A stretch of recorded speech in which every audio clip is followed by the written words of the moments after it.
Hello students. आज हम discuss करेंगे अपने इकोनॉमिक्स के मार्केट स्ट्रक्चर्स टॉपिक को, जिसमें आज हमारे पास हैं 50 एमसीक्यू क्वेश्चंस। उनको हम डिस्कस करेंगे और देखेंगे कि हमारी कितनी तैयारी हुई है। हमारा फर्स्ट क्वेश्चन है कि जो हमें नीचे टेबल दी गई है उसमें इक्विलिब्रियम मार्केट प्राइस हमें बताना है। तो इसमें हमें डिमांड और सप्लाई दो टर्म्स दी गई हैं। तो इक्विलिब्रियम मार्केट प्राइस कहाँ होगा? जहाँ डिमांड और सप्लाई एक दूसरे के बराबर होगी, मतलब ₹4 पे। तो 4 इज हमारा राइट आंसर। हमारा नेक्स्ट क्वेश्चन है कि इसमें प्राइस हमें दे रखा है 20 रुपीज़ और जो हमारी क्वांटिटी डिमांडेड है वो है 9। उसके बाद जो हमारा प्राइस है नेक्स्ट में वो है 19 और जो क्वांटिटी डिमांडेड है वो है 10 यूनिट। तो इस इंफॉर्मेशन के अकॉर्डिंग हमें मार्जिनल रिवेन्यू बताना है कि जब हमारा आउटपुट 9 यूनिट से 10 यूनिट इंक्रीज हो जाता है।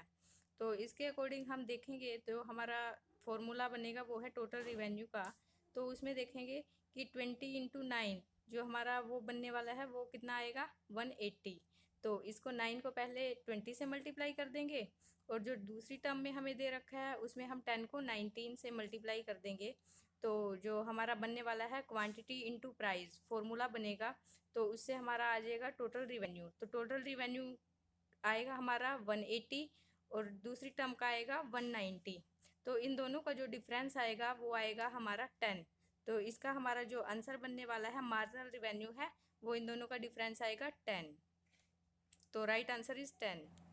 हमारा क्वेश्चन नंबर थर्ड है जिसमें हमें प्राइस दे रखा है ₹20 और जो क्वांटिटी डिमांडेड है वो है 15 यूनिट। उसके बाद जो हमारा नेक्स्ट टर्म दे रखी है उसमें हमें डिफरेंस बताना है। तो नेक्स्ट टर्म में जो हमारा प्राइस दे रखा है वो है ₹18 और जो क्वांटिटी डिमांडेड है वो है हमारी 16 यूनिट। इस इंफॉर्मेशन के बेस्ड पे हमें मार्जिनल रिवेन्यू फाइंड आउट करना है। 15 यूनिट टू 16 यूनिट क्या होगा? तो इसके अकॉर्डिंग हम मार्जिनल रिवेन्यू अगर देखते हैं तो पिछले क्वेश्चन की तरह ही क्वांटिटी इनटू प्राइस करके हम टोटल रिवेन्यू निकालेंगे। तो सबसे फर्स्ट टर्म में जो टोटल रिवेन्यू आएगा वो आएगा 15 × 20, तो आएगा 300। और जो हमारी जो दूसरी टर्म आएगी वो है 16 × 18, तो उसका हमारा जो आएगा वो आएगा हमारा 288। तो इसके अकॉर्डिंग जो हमारा डिफरेंस बनता है 300 माइनस 288, तो वो बनेगा ₹12। तो हमारा जो मार्जिनल रिवेन्यू आएगा वो हमारा आएगा ₹12। तो C option is right answer. Next question number 4 है हमारा, suppose a firm is producing a level of output such that marginal revenue greater than marginal cost, what should be firm do to maximize their profit? अगर marginal जो revenue है हमारा वो marginal cost से ज़्यादा है तो फर्म को अपने प्रॉफिट को मैक्सिमाइज करने के लिए क्या करना होगा? तो इसमें हमारे ऑप्शंस दे रखे हैं, firm should do nothing, firm layer less labour, increase price और फर्म शुड इंक्रीज आउटपुट। तो इसमें हमारा राइट आंसर बनेगा डी, हमें आउटपुट को इंक्रीज करना होगा। क्वेश्चन नंबर 5 है हमारा, marginal revenue is equal to, इसमें ऑप्शन दे रखे हैं change in price divide by change in output, change in quantity divide by change in price. तो सी ऑप्शन आएगा change in price into quantity due to 1 unit change in output. ये तो marginal revenue का formula भी है। Question number 6 है हमारा कि एक सोल प्रोप्राइटरशिप फर्म है जिसका क्या है टोटल रिवेन्यू है वो 1 लाख रुपीज़ है और जो एक्सप्लिसिट कॉस्ट है वो हमें कितनी दे रखी है? वो हमें दे रखी है 75,000। तो उसके अकॉर्डिंग हम देखते हैं तो उसके अकॉर्डिंग हमारा जो प्रॉफिट बनता है वो हमारा बनता है 25,000। जो एक सेम उसी तरह की दूसरी कंपनी है उसका जो हमें दे रखा है ईयर का 30,000 का प्रॉफिट दे रखा है। तो इसमें हमें किस कंक्लूजन पे जाना है वो हमें देखना है। तो 1 लाख में से अगर 75,000 माइनस करते हैं तो 25,000 हमारा प्रॉफिट आता है। दूसरी कंपनी 30,000 का कर रही है उसी वे में। तो इसके अकॉर्डिंग जो फर्म का कंक्लूजन हमारा निकलना है वो है, इसमें आएगा हमारा A option, the firm is incurring A economic loss, कि जो फर्म है उसको इकोनॉमिक लॉस हो रहा है वो 5,000 को रहा है। 30,000 माइनस 20,000 इज इक्वल टू 5,000। तो 5,000 का फर्म को इकोनॉमिक लॉस हो रहा है। क्वेश्चन नंबर 7 है हमारा, which of the following is not essential condition of pure competition. Pure competition में हमारी एसेंशियल कंडीशन कौन सी कंप्लीट इसमें नहीं होती। तो इसके अकॉर्डिंग जो हमारा आंसर बनेगा वो है D option, absence of transportation. Transportation की एब्सेंस है वो प्योर कंपटीशन में नहीं पाई जाती। क्वेश्चन नंबर 8 है हमारा कि परफेक्ट कंपटीशन में जो शेप ऑफ डिमांड कर्व है वो हमारी कैसी होगी। तो जो डिमांड कर्व की शेप परफेक्ट कंपटीशन में होती है वो होती है हमारी हॉरिजॉन्टल। तो इसका हमारा जो राइट आंसर बनने वाला है वो है ए ऑप्शन, वो है हॉरिजॉन्टल। क्वेश्चन नंबर 9 है हमारा जो फर्स्ट ऑर्डर कंडीशन है वो फर्म की मैक्सिमाइज प्रॉफिट करने के लिए क्या होनी चाहिए। तो जो हमारी फर्स्ट कंडीशन होगी वो है marginal cost is equal to marginal revenue, जब मार्जिनल कॉस्ट मार्जिनल रिवेन्यू के बराबर होगी। क्वेश्चन नंबर 10 है हमारा which of the following not characteristics of price taker. जो प्राइस टेकर होती है तो उसकी हमारी क्या करेक्टरिस्टिक्स है। करेक्टरिस्टिक हमने इनमें से नहीं है वो हमें बतानी है, तो वो है negatively minus slope demand curve. Option C is right answer. Question number 11 है हमारा, हमने इसमें बताना है कि कौन सी जो स्टेटमेंट है वो हमारी फॉल्स है। तो इसमें अलग अलग हमें 4 कंडीशंस दी हुई हैं, तो इसमें हमने बताना है कि कौन सी स्टेटमेंट फॉल्स है। तो इसके अकॉर्डिंग जो हमारे ऑप्शंस दे रखे हैं उसमें हमारी जो सही ऑप्शन बनने वाला है वो है option number D, accounting profit is equal to total revenue less implicit cost. This is wrong statement. हमारा क्वेश्चन नंबर 12 है with a given supply curve the decrease in demand cause. तो डिमांड का क्या कारण बनने वाला है। तो इसमें सप्लाई कर्व में हमने बताना है, तो इसमें हमारा जो ऑप्शन बनने वाला है the change in the overall decrease in price and A decrease in equilibrium quantity. जो ओवरऑल डिक्रीज होगी हमारी प्राइस तो उससे क्या होगा, जो इक्विलिब्रियम प्राइस है वो डिक्रीज होने वाला है। जैसे हमें ग्राफ में दिखा रखा है सप्लाई कर ऊपर जा रहा है और डिमांड कर नीचे, जो इक्विलिब्रियम पॉइंट है वो हमारा वो बनने वाला है। क्वेश्चन नंबर 13 है हमारा it is assumed in economy theory is that. जो हमारी स्टेटमेंट्स दी हुई हैं उसमें से हमने इकोनॉमिक थ्योरी को एज्यूम करना है। तो इसमें हमें जो अलग अलग स्टेटमेंट दी हुई हैं उसके अकॉर्डिंग जो हमारी इकोनॉमिक थ्योरी है वो हमारी क्या होगी। तो इसमें B option is right answer. The ultimate goal of the firm is maximise profit, maximise profit करना होता है। क्वेश्चन नंबर 14 में हमें दे रखा है कि जो कंज्यूमर हैं उनकी इनकम और जो सेलर है, seller of number of seller है जो मार्केट में, वो दोनों कम हो रहे हैं। तो इस सिचुएशन में इस इंफॉर्मेशन के अकॉर्डिंग हम क्या कंक्लूड करते हैं कि कहाँ इक्विलिब्रियम होगा। तो इसमें जो ऊपर है वो सप्लाई कर्व है, नीचे डिमांड कर्व है। तो इससे क्या इफेक्ट पड़ेगा, जो हमारी डिमांड है वो भी कम हो जाएगी। डिमांड कम होने से जो इक्विलिब्रियम है उसका वो पीछे की तरफ बनेगा, और जिससे क्या इफेक्ट पड़ेगा कि जो क्वांटिटी है वो भी डिक्रीज होगी। क्वांटिटी डिक्रीज होने से क्या होगा कि क्वांटिटी डिक्रीज होएगी और वो प्राइस ज़्यादा होने से क्वांटिटी डिक्रीज हो जाएगी और वो हमारी Q1 शो करेगी। तो option D is right answer. Next हमारा क्वेश्चन नंबर 15 है suppose that the supply of camera increase due to increase in import. Import बढ़ने से कैमरा की सप्लाई है वो बढ़ रही है। विच of the following must likely occur. तो उसमें हमारा क्या होगा, मस्ट लाइकली अक्कर में क्या चेंज होगा। तो इससे इसमें जो हमारा आंसर बनने वाला है वो क्या है कि जो सप्लाई है उसके ऊपर हमारा क्या इफेक्ट पड़ेगा। तो इसमें जो हमारा राइट आंसर बनेगा वो है option number D, the quantity equilibrium of camera film exchange will increase. तो इससे क्या है, जो ऑप्शन डी है वो हमारा इक्विलिब्रियम पॉइंट बनेगा और option D is right answer. 3 है हमारा assume that in the market for good Z there is simultaneous increase in demand and quantity supply, the result will be। तो जब Z गुड की जो इंक्रीज इन डिमांड होगी तो quantity supply पे क्या इफेक्ट पड़ेगा। तो इसका जो हमारा आंसर है C, an increase in equilibrium quantity and increase in equilibrium price. Question number 17 है हमारा suppose the technology for producing personal computer improve at the same time individual discover new usages of personal computer so that there is greater utilization of personal computer. Which of the following will happen equilibrium. तो इसमें क्या equilibrium बनेगा। तो इसके according हमें देखना है कि इक्विलिब्रियम प्राइस और इक्विलिब्रियम क्वांटिटी। तो option C, quantity will increase price could not be decrease. Question number 18 है हमारा, which of the following is not a condition of perfect competition. Perfect competition की कंडीशन नहीं है। तो लार्ज नंबर ऑफ फर्म भी इसमें होता है, perfect mobility of the factors भी इसमें होता है। Third option informative advertisement ensure the consumer have good information, ये इसमें नहीं होता। और फ्रीडम, जो फ्रीडम होती है एग्जिट और एंट्री करने की फर्म की, वो भी इसमें दी जाती है। तो इसमें बाकी तीन करेक्टरिस्टिक्स तो कंडीशन फुलफिल होती है, सी वाली नहीं होती। सी is right answer.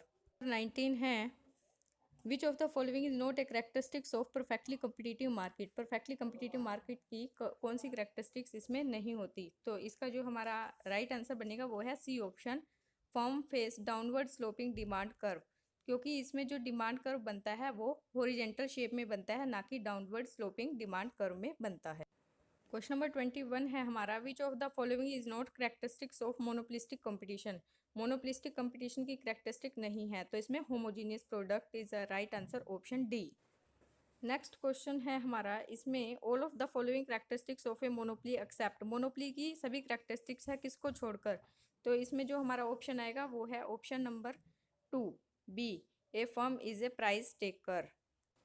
Question number 22 है हमारा, oligopoly industries are characteristics by. Oligopoly की करेक्टरिस्टिक्स कौन सी आएंगी। तो इसमें हमारा जो ऑप्शन आएगा वो बनेगा a few large firm and no entry barrier, इसमें कोई भी एंट्री बैरियर नहीं होता।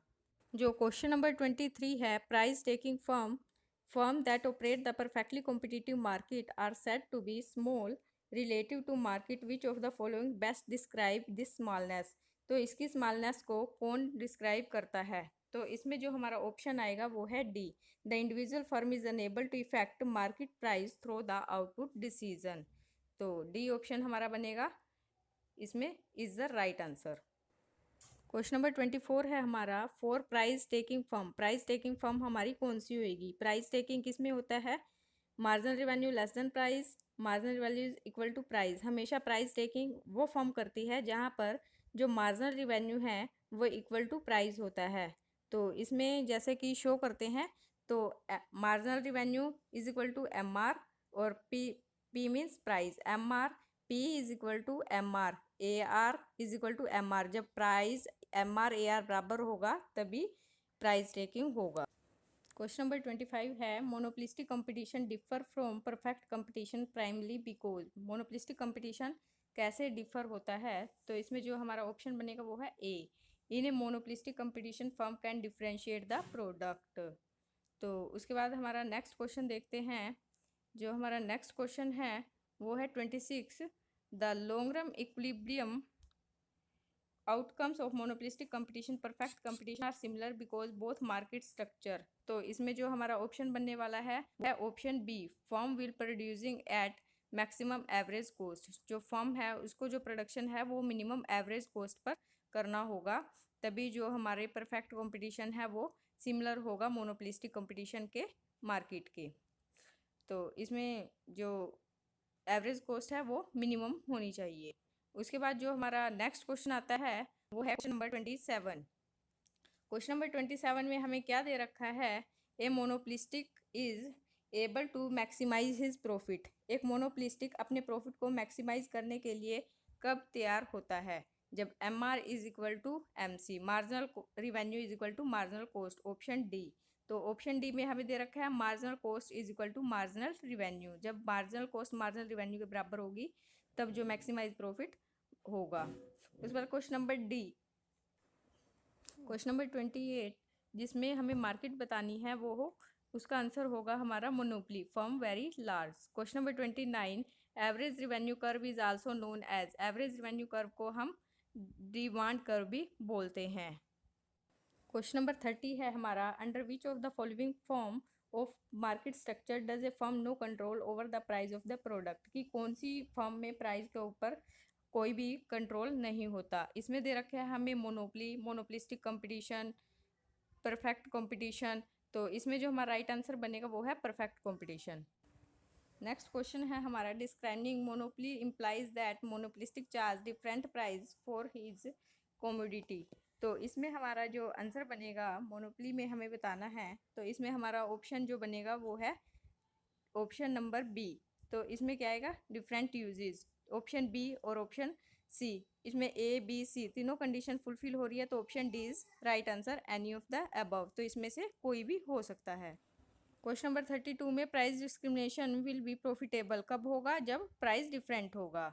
उसके बाद हम नेक्स्ट क्वेश्चन देखते हैं। Question number 33, in the contest of oligopoly kinked hypothesis design क्या होगा, price rigidity. Price rigidity is the right answer.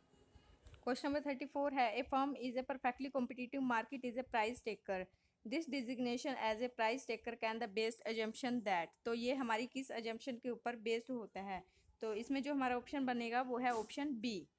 तो option B is the right answer. उसके बाद हमारा नेक्स्ट क्वेश्चन आता है क्वेश्चन नंबर 35। क्वेश्चन नंबर 35 में है, suppose that the demand curve of X Y Z company slope downward, slope downward होता है एंड टू द राइट, और वो राइट में जा रहा है। तो उसमें क्या है, वी कैन कंक्लूड। तो उसमें हम क्या कंक्लूड करेंगे, तो उसमें हमारा जो कंक्लूजन है वो जाएगा कि इसमें जैसे हमारे अलग अलग ऑप्शंस दे रखे हैं, तो इसमें जो हमारा option C is the right answer. The X Y Z is not a price taker in a market because it must lower price to sell additional unit of output. तो option C is right. Next question है हमारा 36, if a firm of in a toothpaste industry have a following market shares which market structure would best describe in the industry. इसमें toothpaste का हमें market share दे रखा है, percentage of market दे रखा है। तो इसमें हमने बताना है कि ये कौन सी मार्केट में हमारा आएगा। इसमें है जैसे परफेक्ट कंपटीशन है, मोनोपोलिस्टिक कंपटीशन, ओलिगोपोली, मोनोपोली। तो इसमें अलग अलग टूथपेस्ट दे रखे हैं और अलग अलग शेयर दे रखा है उनका। तो इसमें हम देखेंगे तो हमारी इसमें जो कंडीशन फुलफिल होती है वो कौन सी मार्केट की होएगी। तो इसमें जो हमारी कंडीशन फुलफिल होती है वो ओलिगोपोली मार्केट की होती है, जिसमें क्या है कि नंबर ऑफ सेलर होते हैं वो एक लिमिट में होते हैं। उसके बाद हमारा 37 क्वेश्चन है, the kinked demand curve model of oligopoly assume that. जो किंग डिमांड कर्व ओलिगोपोली का है वो किसको एज्यूम करता है, the option A, the response of price बिको increase is less than response of the price decrease. Next question आता है हमारा 38, a firm increase the shutdown point when.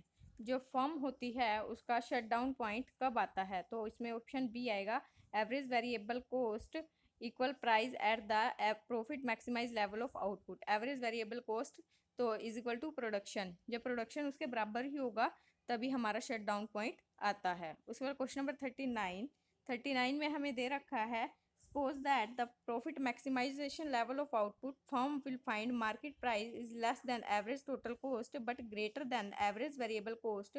तो इसमें कौन सी स्टेटमेंट हमारी ट्रू होगी, तो इसमें जो हमारी स्टेटमेंट ट्रू होगी वो statement A, the firm should shut down in order to minimise it losses. Firm को अपने मिनिमाइज लॉसेज को कम करने के लिए शट डाउन कर देना चाहिए। क्वेश्चन नंबर 40 है हमारा, when price less than average variable cost at a maximise level of output firm should. तो फर्म की क्या सिचुएशन होगी, तो इसमें हमारा ऑप्शन डी आएगा, shut down since it can not ever cover variable cost if stay in the business. कि अगर वो बिजनेस में स्टे करना चाहती है तो उसको वेरिएबल कॉस्ट कर देनी चाहिए और शट डाउन की पोजीशन आ जाएगी। तो इसमें less than average variable cost है और maximise level of output. Profit maximise को हमने मैक्सिमाइज तक लेके जाना है, तो उसके लिए हमें जैसे कि अंडरलाइन भी किया है, तो इसमें जो हमारी कंडीशन बनेगी वो डी ऑप्शन ही बनेगा कि शट डाउन की पोजीशन आ जाएगी, जिसमें क्या है अगर फर्म जो बिजनेस में स्टे करना चाहती है। Question number 41, A purely competitive firm supply schedule in short run is determined by. तो प्योरली कंपटीशन में फर्म का सप्लाई कर्व को कैसे डिटरमाइंड करेंगे, तो इसमें जो हमारा ऑप्शन आएगा वो है डी। तो उसमें क्या आएगा, मार्जिनल कॉस्ट कर्व। तो मार्जिनल कॉस्ट कर्व को पहले सप्लाई कर्व दिखाएंगे और एवरेज कॉस्ट कर्व उसके बराबर होगा। क्वेश्चन नंबर 42 है हमारा, one characteristic not typical of oligopoly industry is. तो वन कैरेक्टरिस्टिक ओलिगोपोली इंडस्ट्री की नहीं आएगी, तो ऑप्शन ए आएगा इसमें, horizontal demand curve is the right answer. उसके बाद हमारा नेक्स्ट क्वेश्चन आता है question number 43, the structure of toothpaste industry in India is the best describe. तो इसमें हमारा ऑप्शन सी आएगा, मोनोपोलिस्टिक कॉम्पिटिशन। उसके बाद आता है 44 question, the structure of the cold drink industry in India best describe as. तो कोल्ड ड्रिंक की जो मार्केट है वो हमारी हमेशा से ही रही है, वो है ओलिगोपोलिस्टिक। ओलिगोपोलिस्टिक में कोल्ड ड्रिंक की मार्केट आती है। क्वेश्चन नंबर 45 है हमारा, which of the following statement is incorrect. कौन सी स्टेटमेंट इनकोरेक्ट है?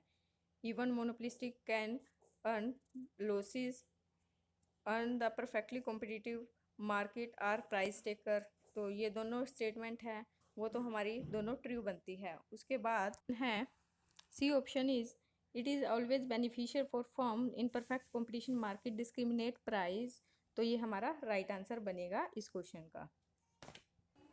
क्वेश्चन नंबर 46 है हमारा, under perfect competition in a long run there will be no.